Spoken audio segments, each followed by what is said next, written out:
is the time. Forever? Tangent. Hold.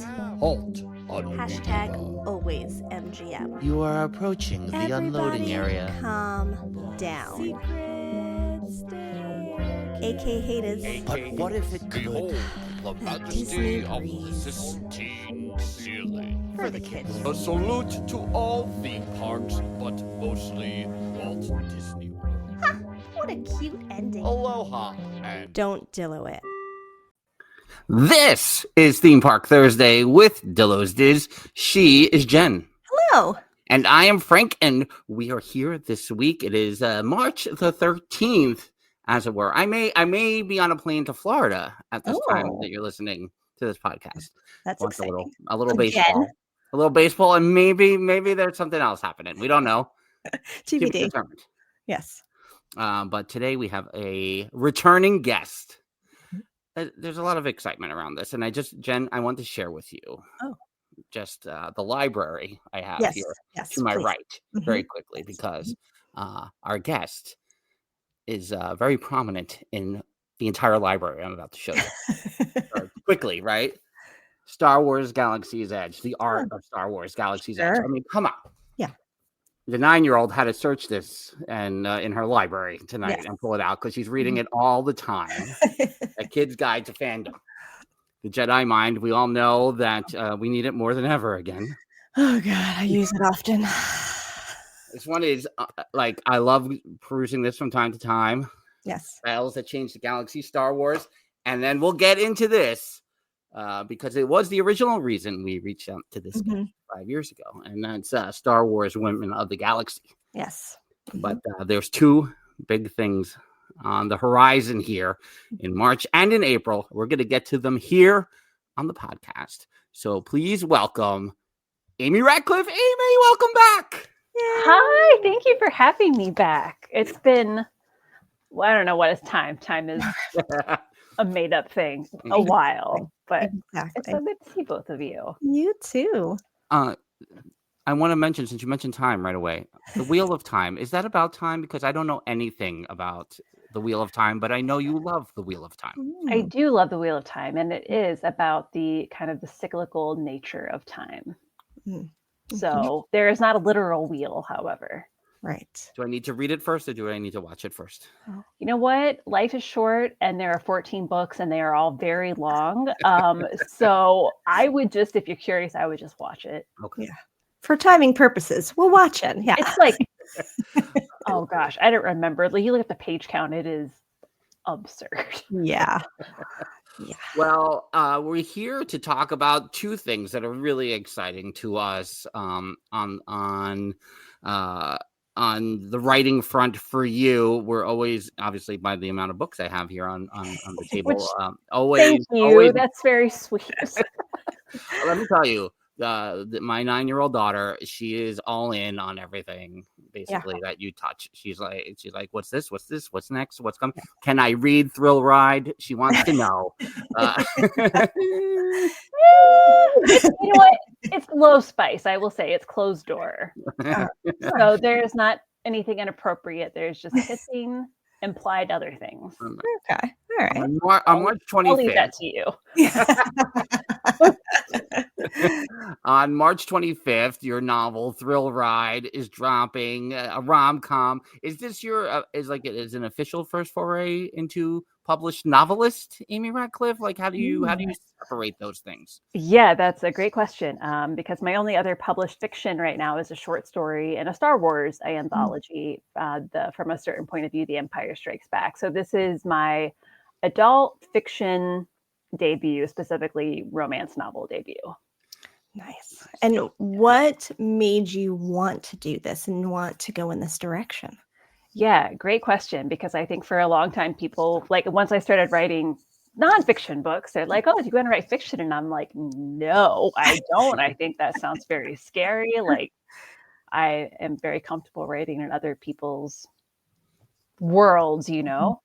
And then the editor at Random House Worlds, who worked on From a Certain Point of View, From The Empire Strikes Back, That's not what it's called, but you know what I mean. The movie is called The Empire Strikes Back. I promise I've seen it. He very kindly reached out and asked if I wanted to write a short story for that. And I was like, Tom, you know that I do not write fiction, correct? I have maybe not written fiction since college. Mm-hmm. That was not yesterday. And he was like, no, you can do this, and was so encouraging. And then it was so fun, even though it was someone else's world, that it started to get those wheels turning. And I love reading romance. I know we've talked about that because I've gushed about Jen DeLucas, who you've had on the show, her books. And, you know, I was like, oh, what if I could write a romance novel? And then I was at a press event for Velocicoaster when it opened at Universal Islands of Adventure. I am not a roller coaster person, by the way. But I thought for the sake of my job, I should write it before I did interviews. Yeah. And I did an interview right after, and the art director was like, are you okay? And that's how I felt about that roller coaster. But it gave me the opening chapter of what became this book. And it kind of was in tandem with having read about this cute theme park in Oregon called Enchanted Forest during the pandemic. And it kind of just happened from there. And then I'm like, oh, writing fiction is still scary, but it's also really fun to just make things up. Yeah. Just make it up as you go. Just on the Velocicoaster really quick. For 4 years, we've been telling Jen that she has to ride the Velocicoaster. No. See, thank you. Don't do it. I was just cut you off right there. If you're not a roller coaster person.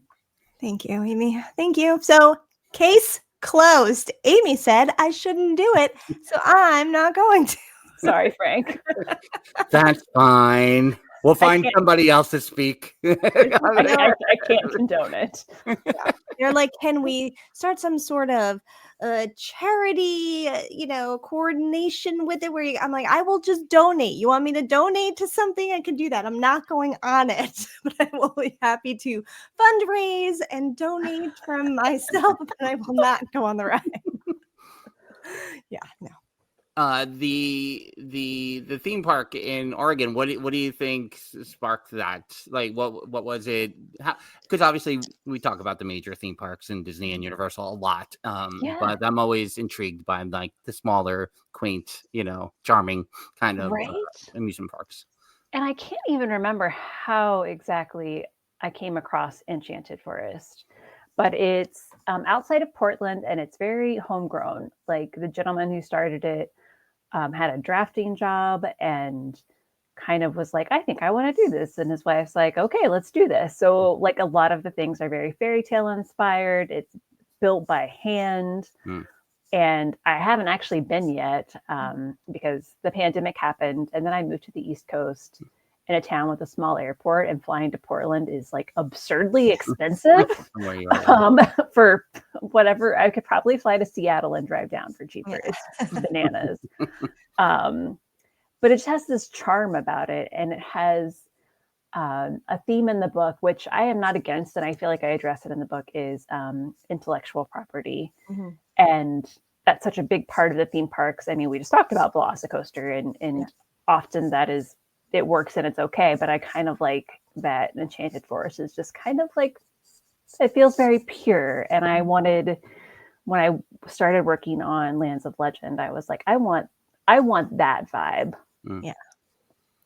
Yeah, we grew up. I mean, we grew up by Ride Playland, which, has appeared in like the movie Big. Where the machine, this old tar machine, is at the end. Yeah. And so like those kind of amusement parks always kind of grab us over the years. So it's always fun to hear, because it does offer this alternative, and thus makes it a great setting for a romance. So I think, in short, what can you tell us about the characters, what they experience, what they go through? I've read the Amazon blurb and whatnot, but I want to hear from you. Yes. So a thing I love about romance novels are the tropes. And, I also love that it's a happy ever after built in, or a happy for now. So that is a comforting thing to me always, especially in these times. And it is a grumpy sunshine is kind of the trope I have, which is that Charlotte Gates, our main character, is a former dream mechanic. Instead of imagining, this was like a big fun part of the book was like, what can I call Disney things that are not Disney? Just because no one needs to worry about that potential legal. So she's a former dream mechanic and for Dream Us, and she's very ambitious, very driven, very like invested in making these immersive theme park experiences and being known for it, but she gets laid off. So she goes back to her hometown where she grew up around a theme park, as it turns out, Lands of Legend, which is a small theme park her aunt and uncle owned, and that she really spent so much time growing up in and worked in as soon as she, was legally allowed to work, whatever. I mean, it was 16 when I was a teen in Ohio. And she is torn about it because she's happy to be back, but she feels like she got laid off and is missing this big opportunity of something she was so ambitious to chase, and that she left her family behind to like be like, this is great, but I want to go work on a bigger scale and bring this magic around the world, etc. And the family theme park is struggling. They've been trying to open this new land with a really splashy roller coaster, literally splashy roller coaster for a while, and it keeps stalling. So just kind of as a last ditch effort before her aunt and uncle want to retire, they agree to bring in an investor, Gregory Benz, and he is the grumpy part of the Grumpy and Sunshine, who shows up in this theme park, this small town theme park, like in a suit and tie, like he is a Disney executive and has never been on a roller coaster and is very resistant to the idea of being an adult who can have fun, and kind of sometimes looks down on Charlotte. There's a whole theme park adults conversation in there. Don't worry. And it was kind of a joyful way for me to bring everything I love about theme parks, like, and the nerdy bits that I know other theme park fans will appreciate, while also writing a love story where they slowly start, coming together over things and working together to open this new land. And Charlotte is very driven, very list focused, but also just kind of whimsical. And Gregory is like, we have spreadsheets, we have presentations, like this is how we do things. Like you don't have a shared calendar at this, like what? And he comes, you learn from his background too. His is a family business that he's not as thrilled to be in. And he's kind of on a journey to find himself too, and ends up in this small town in Ohio. So it was very delightful to write them kind of just being absolute goofballs who eventually figure it out. I'm just wondering how long after the book is officially out there that Hallmark tries to get the movie rights, because this would be perfect, I think. Please do. This is what I think as well, even though I'm like, I don't know if what I have done to myself with like developing a theme park that you would then have to budget to replicate-ish. Yeah. But I think there's potential. We love a small, that's part of it. That's another trope too, is like, right, it's a small town setting, and I'm from a small town that I didn't love, but in a romance novel, we love an idealized small town. Exactly. Yeah. Jen and I both love the rom-coms, the Hallmark movies. Christmas, it just inundates us. What are some of your favorite romance and I'll say, even if it's just characters in a TV show or movies or anything else where you like have been inspired over your whole life by the romance between folks? Man, I am a child. I mean, I was born in the 80s, but like I watched a lot of movies. Like I'm a child of the 90s because I feel like that's when I was old enough to actually retain information. I don't know. So I am very much of the like Meg Ryan and Tom Hanks era of You've Got Mail and Sleepless in Seattle, and going back when Harry Met Sally was probably in the 80s. I don't want to think about it too hard. So it is really that era, and I feel like these days, like we don't quite get that in the same way. First of all, I feel like someone who looks like Tom Hanks, handsome as he may be, would not be cast as a lead in a romance these days. And no female lead would be wearing like khakis and a like cardigan like Meg Ryan does. Like in You've Got Mail, when she's just like in khaki, I'm like, no one is wearing this now in any kind of, but it works perfectly for her.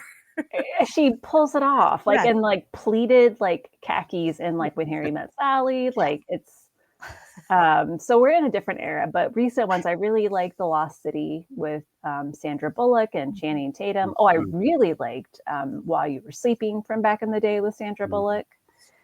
And I think I get my rom-com fix more these days from streaming platform. I mean, I get most of my fix of everything, but there's a show on Netflix right now.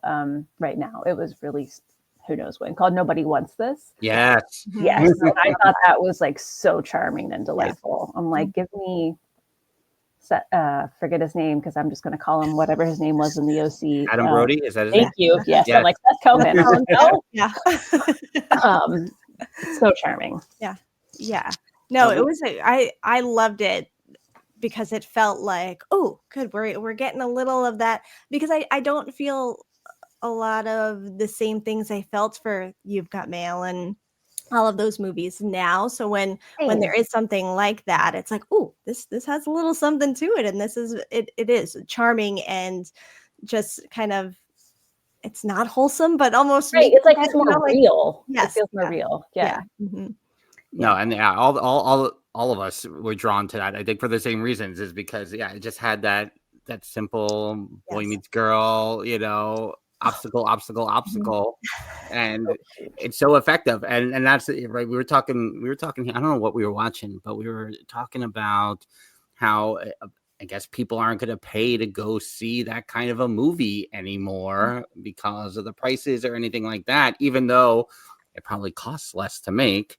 But then you get a movie like Anora, which I didn't see it, but they call it a romantic comedy, and I'm like, what? That won Best Picture? Yeah, I saw that pop up, and I'm like, I don't know what this movie is, and I need to check it out. Yeah, same. Yeah. It's so interesting. When you're writing, how much are you keeping? How much are you tossing to the side? How much you go, I gotta go back to the drawing board? Where are your own obstacles along the way? All of it, basically.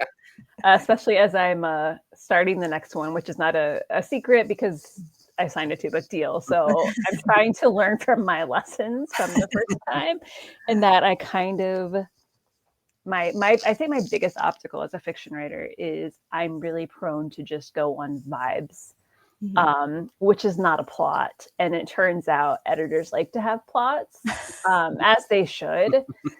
So I can tend to, and specifically with this one, I'm like, I'm building like the theme park of my dreams and I'm spending no money on it. So I did like Imagineering school in a box and really got very invested in, I'm referencing my document now because I was like, in case I need to refresh my memory of like all these rides and everything that didn't come up at all.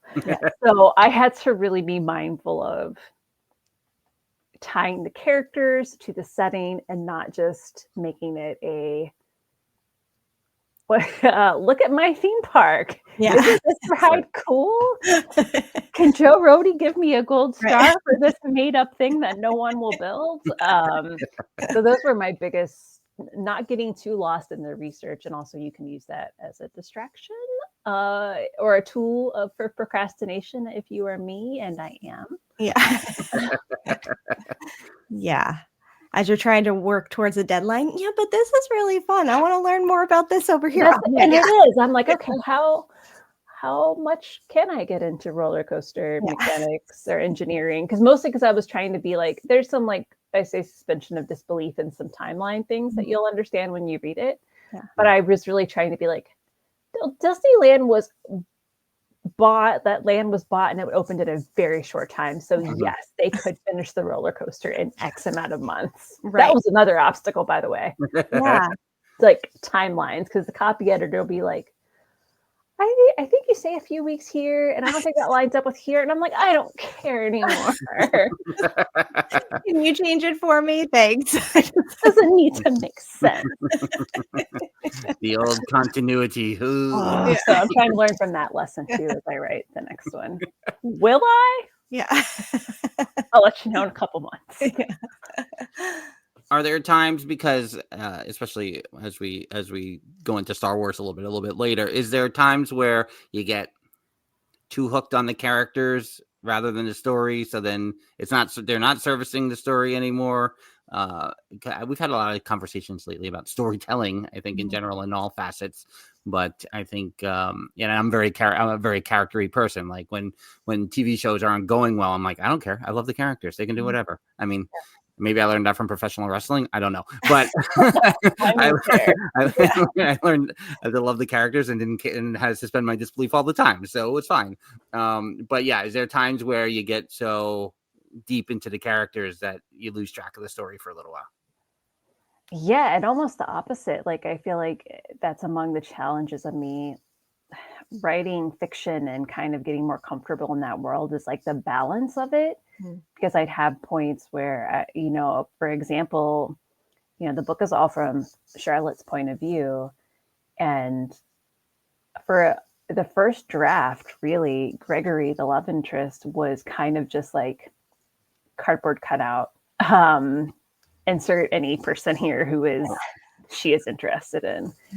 And I really had to work with my editor to keep in mind that I had to know him just as well, even though I wasn't writing from his point of view. Right.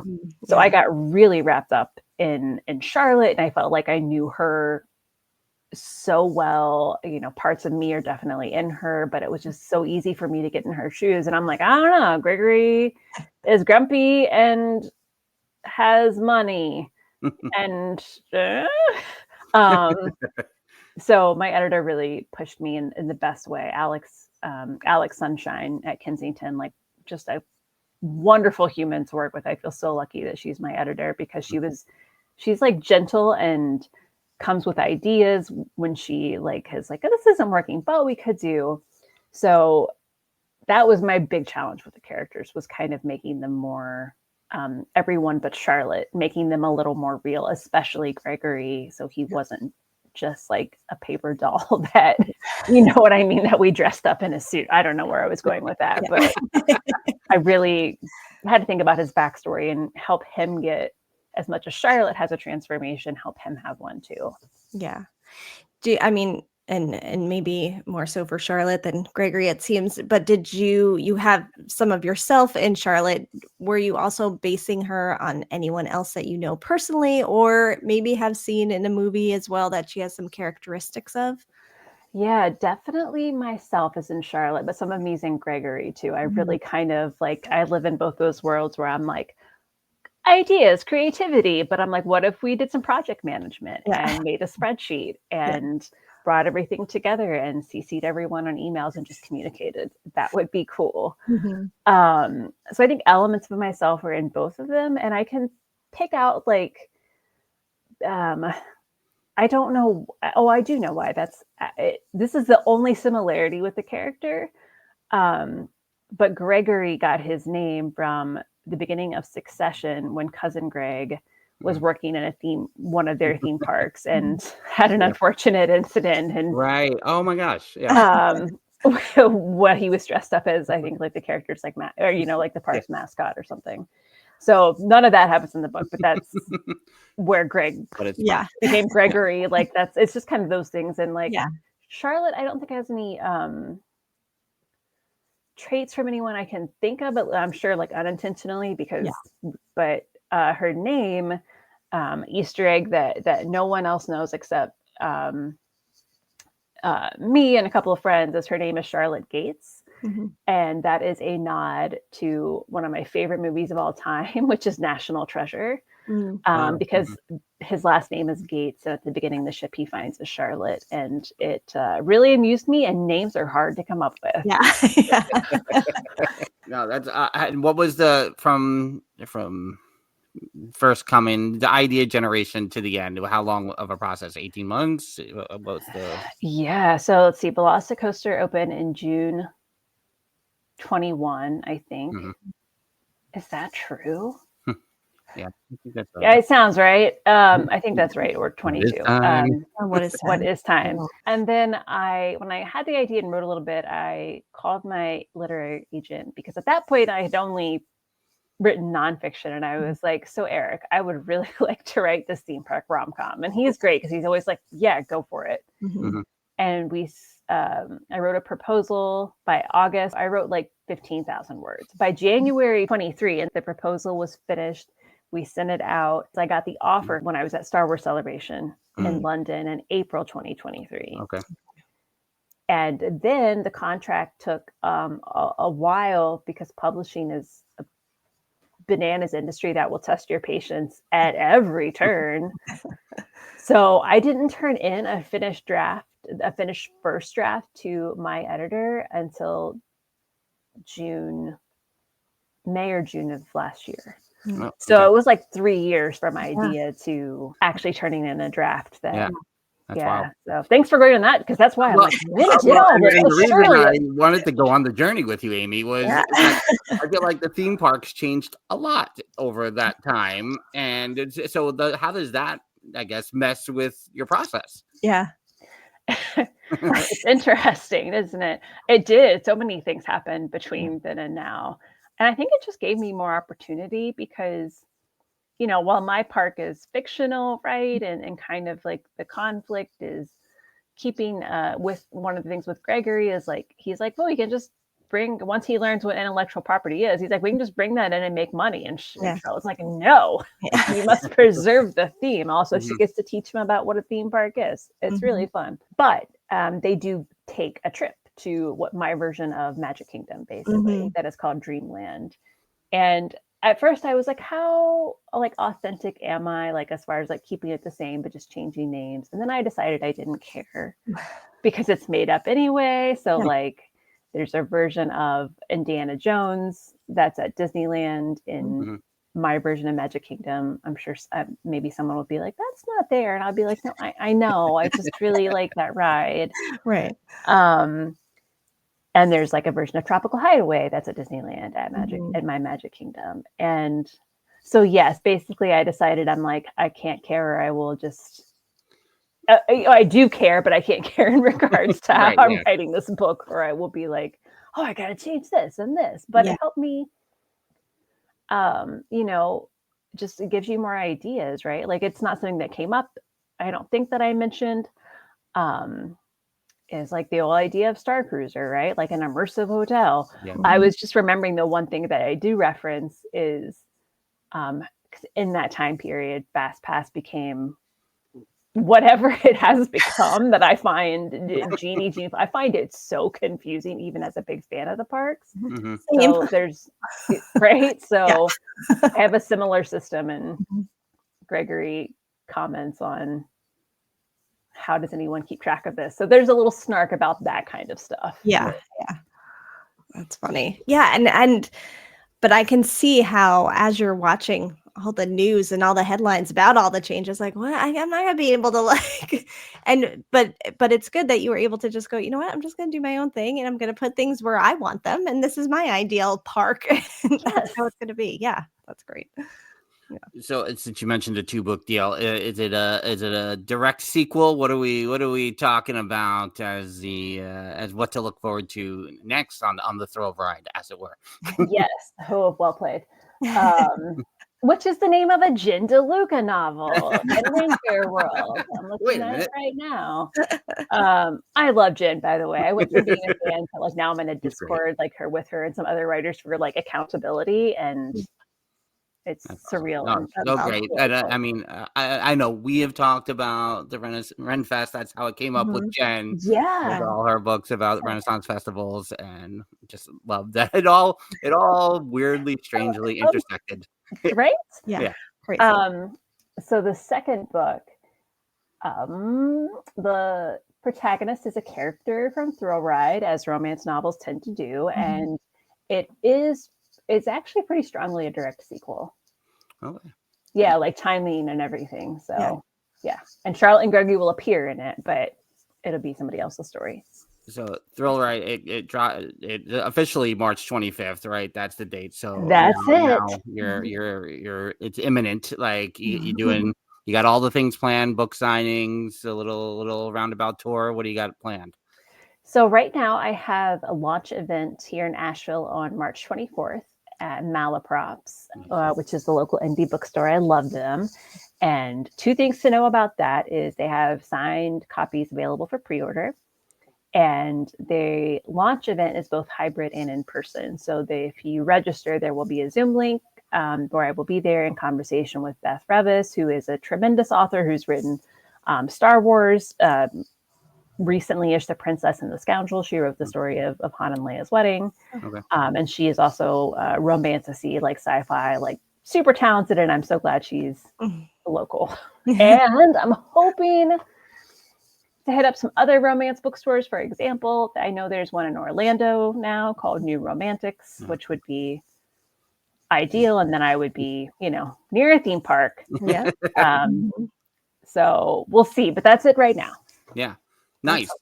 No, it's super exciting that I'm really looking forward to reading it, but I want to make a sharp turn because that's not all you have. Because on April the 29th, I believe is it says Monday, May 5th. Oh no, April 29th. That's correct.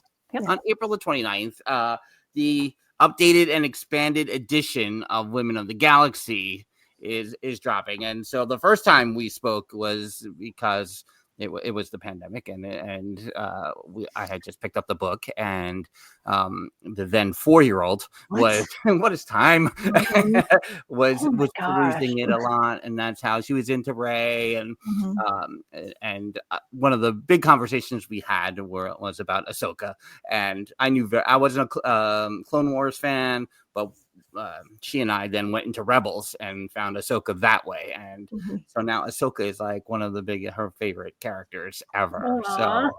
So it's really awesome. But I want to start by how, because something new Star Wars comes out every 6 months now.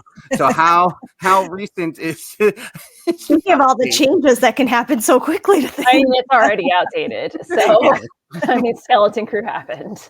Yeah, no Skeleton Crew representative. That was good. My 9-year-old's question was about I know, but I wish, because oh my gosh, I love that show so much. Yeah, it was so great. We really loved it. So it goes to the Acolyte, basically. Maybe some things in the comics after, but as far as like live action, the Acolyte was the cutoff. So I'm trying to think, when was the original published date of Women of the Galaxy? October 2018. 2018. So Rise of Skywalker hadn't happened yet? Nope. Wow. I think at that time, the most recent thing in there from when it was released was probably Solo, a Star Wars story, because it was before Disney Plus. Yeah. Oh my God. And before exactly. So people have been asking basically since The Mandalorian came out, like, will there be an update? And I'm like, that would be great. Like, there's already stuff. And then by the time we've done one, I'm like, there's been a lot of Star Wars since 2018. Yeah. Do you know the number that you added? How many new characters are added? I should know it. I definitely have it on a spreadsheet somewhere, but I just got my advanced copy probably last week or the week before. And I don't remember. Yeah. I don't remember because it was adding new ones, then it was updating characters who've been in other stuff since then, like like Ahsoka, like Hera. Yeah, all those. Anyone from Andor, Obi-Wan Kenobi, Mandalorian, Ahsoka. Book of Boba Fett. I mean, there's Rise of Skywalker. Right. Crazy. And that whole High Republic publishing initiative happened since then. So we definitely had, as much as there was a conversation the first time about which 75 characters to include, however many we had it, which I feel like it was almost because the list kept getting, we'd be like, okay, it's good. And Lucasfilm would be like, oh, what about them? And we're like, oh yeah. Because like Star Wars Outlaws came out. We're like, oh, okay, that has to be in there. Yeah. Right. So it started as a smaller number and got bigger. That much I remembered. I was like, okay. Sure. Yeah. Like, sure, I'll make a few additions. No problem. I'm like, and my editor has to figure out the page situation, not me. Yeah. So expanded probably is really creating low expectation there because there's so much to expand on. Do you when you start update, do you update first or do you expand first? Where do you begin? Yes, great question. In this case, I usually go for what's easier. I'm always that I know, like when you would take tests back in the day in school, they're like, start with the hard questions. And I'm like, no, that's just as demoralizing. Like, let's start with the easy ones. And it's the same with writing this kind of stuff. So what made writing the new ones easier in some cases is it was fresh. Like I had just watched The Acolyte. And also with the updates, the way I did them was ask for like my final draft or the final like text version of what we did last time, pop it into a Word doc and do track changes. So that just involved extra steps compared to just typing something new. So I did all of the new additions first before I got into updates. And then once I got to the updates, it was kind of, for me, informally sorted by how much I knew I would need to how much or how little like I would need to adjust. Because for some characters, it was just like 2 sentences. Yeah. Right. And other characters, it was like, you've had Ahsoka, you've had a whole TV series since then. Right. Oh my God. And then are you working on this as you're writing a novel at the same, like, are you doing both of those things at the same time? Kind of. I think what ended up happening is Women of the Galaxy came through right about the time that I'd sent off edits for Thrill Ride. And they were like, a lot of publishing at that point is like, and now it is your problem. And you hand it off until it becomes my problem again. So it happened to fall in that window. And then it was just, I know in that time kind of prioritize like a number of characters to get done per day to stay on track. Yeah. Oh, that makes sense. That I make those and I kind of stick to them, but it's good to make them. It's good to have goals. Good to have goals, exactly. Yeah. But I can't imagine like being in the world of Thrill Ride and those characters and that story and then like trying to keep track of like all the new characters to add to Women of the Galaxy. Yeah. Are there characters that are added to the book that you're really looking forward to writing and like putting your own take on, and then maybe one or two that surprised you that you enjoyed writing about more than you anticipated? Yeah, so I thought it was fun. Like, I was a little nervous about writing some of the Acolyte characters only because I don't know if we're too far out for spoilers, but I think we just say some of the characters are maybe not in the series for super long periods of time. Yeah. And it was really like, okay, what to say about this one? And the fun part of that ends up being that there was such a passionate fan base for that series and for some of those characters. Yeah. That in addition to like digging for like quotes and the press kits and stuff was like highlighting kind of the beauty of the fandom, that even though this character was on screen for a total of not that much time, like people got so attached. There was a hashtag, like so that surprised me. And then one I was really excited about was, who am I thinking about in Rise of Skywalker? Carrie Russell's character. Oh, Zori Bliss. I was going to ask you about Zori Bliss. You knew it, Amy. Yes. I know that. I knew it. I knew that was going to be one of yours. Yes. It had to be. One, Carrie Russell. Amazing. Two, Zori Bliss. Again, not on screen super long time. Very cool though. And there was more, information about her in publishing world, and just what a cool like character design, a cool presence. Right. And just like a whole vibe that I really was into. Secretly want that Star Wars rom-com with Poe. I know people have other thoughts about Poe's romances, but I really want to see a Poe Zori Bliss rom-com. It'd be really cute. They could have like a little heist situation. I mean, that kind of happens like a little bit in the publishing world, but it's but no, and I want romance to be the story, not like a subplot. No, I was flying back from California last week, and Rise of Skywalker was on, and just at the end where they're all celebrating, and they just have that little like nod moment, and I'm like, this is all I need. She's masked. It doesn't matter. So I will say in that scene, I also wanted Poe and Finn to kiss as well. I think it's just that I want Poe to have a romance with everyone. I was also really excited about Omega from Bad Batch. Oh, okay. Because that animated series is tremendous and her character is so fun. And then also Marva Andor. Oh, okay. With the Ahsoka series happening in season 2, like where your love for Ahsoka being what it is, what was your take on the series, and then applying that to the book, and then what are you expecting to come? I guess is that. Yeah, I really liked that the Ahsoka series. I felt like leaned into, Star Wars is space fantasy, right? It's a space opera, and there are so many aspects of it that are rooted in mythology and archetypes. And I felt like Ahsoka really leaned into like the fairy tale-ness of it all, between like the going across the stars to find this, other galaxy. And then I am a baby witch, and I love when witches are in things, so that we got the great mothers, and that we got all of that. And I am really curious. I think the pacing was a little intriguing, because I think sometimes I'm like, okay, as much as I'm like, I hang out with Ahsoka all the time, like I think we could probably be a little farther ahead. But even if that whole season, like even if the only good thing was the Anakin and Ahsoka moment, like in the world between worlds, I would be thrilled. And it wasn't the only good thing, but I thought that lesson in loving herself and letting herself be vulnerable to being open again was, one, deeply relatable, and it was just really beautiful to see in her character arc and watch her release some of that guilt she carried for however many years, that, again, time, fictional or real, it's still confusing.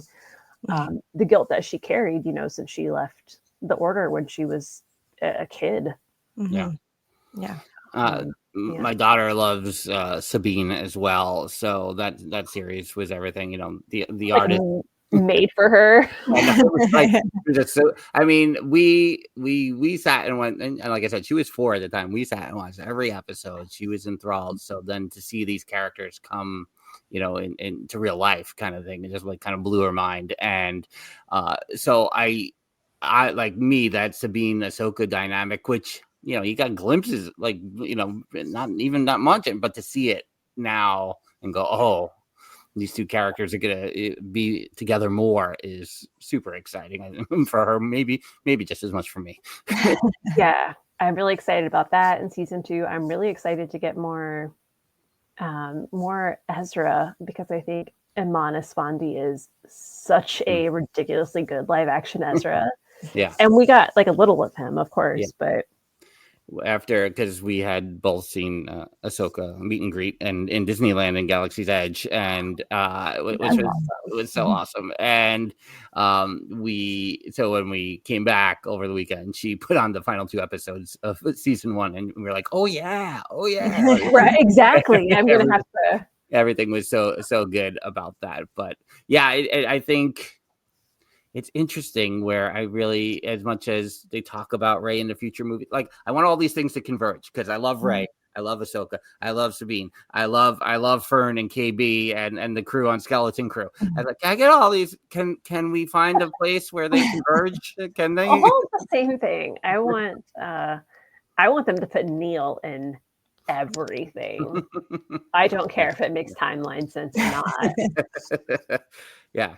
I mean, and I think it's they've done a really good job of really with Skeleton Crew. And I know it's not in the book, but with Skeleton Crew, they just did a really good job of creating a suburban world in a Star Wars galaxy. And I was like, wow, I can't believe they did this. Right. It was so different. And I think sometimes when I was watching Skeleton Crew, it's a little surprise Nightmare Before Christmas and Star Wars mashup. Skeleton Crew, that I was like, okay, this is like very ET or very Goonies or whatever, but I don't care because it's in Star Wars and that feels like so different enough that I don't mind if it's hitting these same like tropes or beats, because I was just delighted. But it helps to have that little nostalgic flair to it Right? too. Yeah. I really thought that show was so cool, like in design and like Jude Law pirate. Like, come on. I mean, Jude Law. Oh, The Holiday. There's The Holiday. This is a movie Frank needs to rewatch because I never make it to the end. Because you fall asleep or you hate it? I fall asleep. I'm getting closer, I feel like, but I still never make it to the end because my wife watches it every year and I don't make it. I feel like I've had more of an appreciation for it as time goes on than like probably when I initially watched. But yeah. Because I rewatched it this last year and I was like, oh yeah, I forgot that. I'm like, I don't think I've ever thought it was this delightful before, but something about it now. Exactly. Yes. Yeah. All right. So next Christmas, Frank. and Jude Law. I mean, I was a Hugh Grant rom-com guy, so that was my. Oh yeah, Notting Hill. Oh my gosh, it's Frank's favorite. Yes. It's not on my JetBlue flights enough. That's why I keep watching Moneyball because of it. Yeah, true. One or the other. With Rey, and just because we know that she continues to be like the centerpiece of what is coming. How did you tackle the Rise of Skywalker portion, and do you hint at what's to follow? Where is your what do I want to say? Your gray area, I guess. So, right? What you can and cannot write about. Like you can't like close a door, right? And obviously, I know absolutely nothing. I didn't know anything when I wrote the end of it last time because I wrote after Last Jedi, and I was like, oh, she's like Rey nobody, and then like, well, so that needed rewritten, and you kind of just have to like. I don't remember how I wrapped it up, but I do feel like it was like a vague, like, and who knows what her story will hold in the future. But hopefully I worded it more cleverly than that. But it is kind of like talking about her, you know, in Rise of Skywalker. And with all of these, like, I don't want to like do it. And she did this and that. But it was trying to like point out like she had a very big role to play. Yeah. She is carrying this thing forward and really emphasizing that she chose the name Skywalker for herself.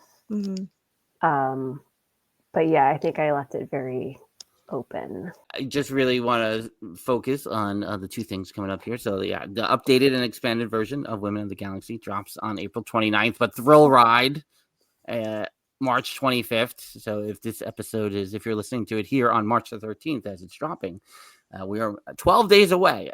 And just to say, we love malaprops as people in general, just speaking in malaprops. So a bookstore named Malaprop. Yeah, for sure. It is right up our alley. Here in Asheville. I also want to add that because publishing, weird timeline, I have a second Star Wars book coming out on April 29th as well. Exactly. These are projects that started nowhere near at the same time. And this one, it's the Art of Star Wars Visions Volume 2. So Star Wars Visions is like the animated anthology that Lucasfilm does with different animation studios. Volume 2 is different animation studios from around the globe, from South Africa, from India, Ireland. So yeah, I did the art up book for that. It is very light on text, very heavy on art, as it should be. And that is also out on the 29th because timing. Oh my I God. have to go back and watch Star Wars Visions because I think when it dropped or when it happened, I didn't retain it, so I need to go back and watch because I forgot. I knew that. Did you do the first one too, or just the second one? Just the second one. Just the second one, right? So there was something in the back of my head that said that. But, which I'm glad I did because Volume 2 like has some of my favorite. Like Cartoon Saloon is one of my very favorite animation studios, and they did a short that's very Irish folktale-y. Actually, Volume 2. I really like Volume 1 too, but Volume 2, having talked to everyone for this book, I'm just like, oh, it's so good. That's awesome. And we want to encourage everyone to subscribe to your newsletter because you send out something every week. So subscribe at your website at amyratcliffe.com, right? And you get the book recommendations. You get whatever you're doing in life. It's always a good read on a weekly basis. Thank you. It brings me joy to write that. It also makes me feel I'm like, oh, I have to read all these books because I need something to recommend. Keeps my reading goals on track. Exactly. Where else can people find you these days? Yeah, so the newsletter is the big one, and then I'm active-ish. I go through phases on Instagram at Amy_Geek, and those are the two main spots. Yeah. Awesome. But it was so good to talk to you again here, and catch up on everything. It was too long in between, and we just need to make sure that when the next 3 things drop at the same time. Oh my gosh. I feel like it'll be like that. I'm like, I won't publish something for 2 years, and I'll be like, there you go. It's a very consistent business like that. LOL. But Amy, thank you so much for talking with us again. It was so good to talk to you, and we're wishing you all the luck with Thrill Ride on the 25th. And I'll have 2 copies of Women of the Galaxy, the original and the updated and expanded, being read in this house in no time. Yeah. Thank you. Thank you both.